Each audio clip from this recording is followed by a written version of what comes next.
Hello guys, this is for Aquarius. Welcome dito sa aking channel, Kapalaran 888. Welcome. Alamin natin kung anong messages, vibration, gabay energy para sa inyong lahat. This is for Aquarius. Tingnan natin Aquarius kung anong messages para sa inyo.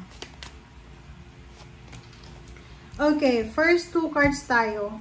House and Gentleman. Number 4, number 28, this is 10.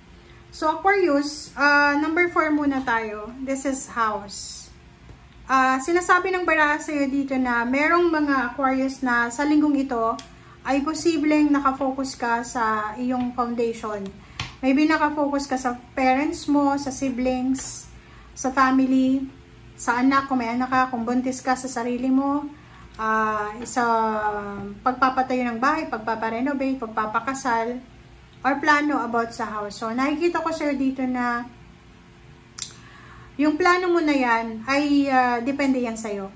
Makukuha mo yung plano mo na yan kung talagang magiging seryoso ka. Okay, 28, Gentleman. Wow. So, etong principal card na to, sinasabi ng baraha na posibleng isang love life, isang manliligaw. Baka ibang lahi siya. Pwedeng may manligaw sa'yo, may magkagusto sa'yo ng ibang lahi kung babae ka, single ka, na pwedeng mag-offer sa'yo ng financial new beginnings. Pwedeng pakasalan ka, tulungan kang makapagpatayo ng bahay mo, or posibleng kunin ka niya papunta sa bansa niya. Diba? Wow! Congratulations sa'yo. Okay, tingnan natin sa second deck. Aquarius.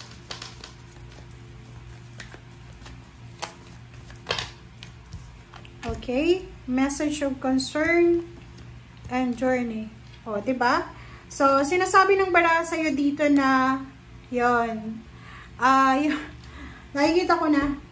Yung iba sa inyo yun nga, sabi ko, pwedeng meron kayong karelasyon online. Ibang lahi siya.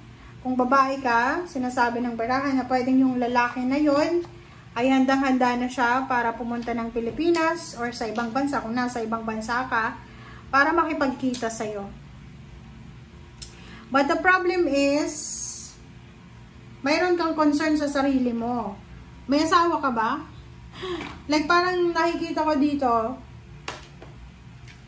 possible na may asawa ka sa Pilipinas, tapos nag-try ka lang mag-sign up sa mga dating website, tapos parang may nagkagusto sa'yo, tapos gusto niyang makipagkita sa'yo. The problem is, yun, pwedeng may ang tawag dito, mayroon kang commitment na. Okay, so please comment down below. Nalito ako sa iyo eh. So, parang ganon. Like for example, nasa Pilipinas ka ba? Nag-try ka lang maghanap ng karelasyon online. Tapos, biglang may nagkagusto sa'yo. Tapos, biglang nag-book ng plane ticket. Ngayon, pinoproblema mo kung paano mo sasabihin na may asawa ka. Parang ganon. So, medyo nag-aalala ka. Parang ganon.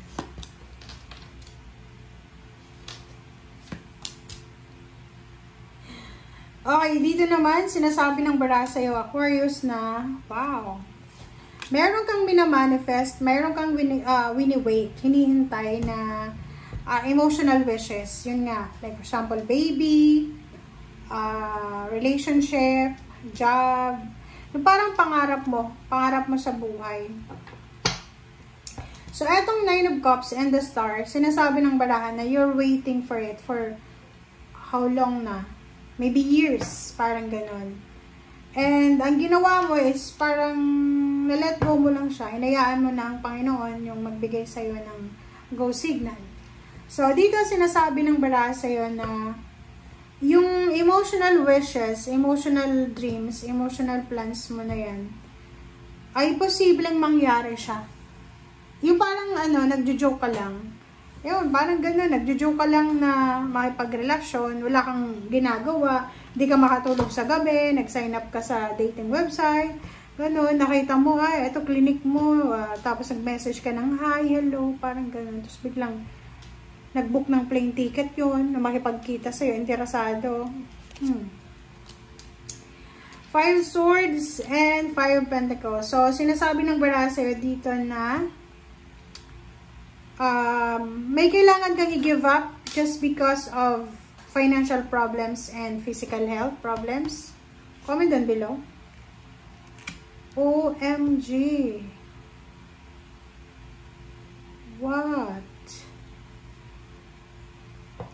Aquarius, comment down below kasi parang sinasabi ng baraha dito na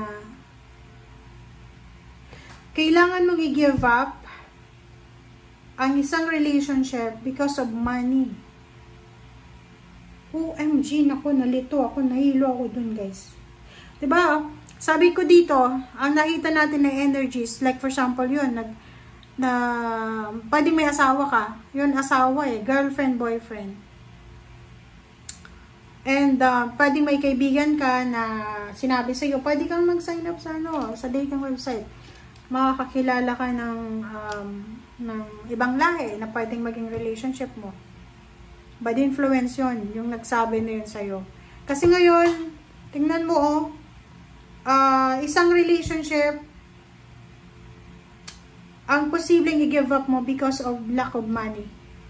And, willing to backstab Parang, nako, natakot tuloy ako sa message mo. Naku, wag naman. Guys, if you're married, sobrang excitement ito Like yung other person, ito siya. Huwag kayong huwag kayong tawag dito, huwag kayong maglaro-laro ng ganyan Kasi ito, kinilabutan ako, tingnan mo. 5 of Swords. I-give up niya yung relationship because of money and willing siya na mag-cheat. Willing siya na manloko. Willing siya na tanggapin itong love offer na to. My God. Ayoko ng reading na to. Okay, the Emperor, King of Pentacles, King of Swords. So, ito naman, sinasabi ng baraha na power, financial. Pasang nakikita ko sa inyo dito, gagawin nyo ang lahat, or yung iba sa inyo, pwedeng makaresonate.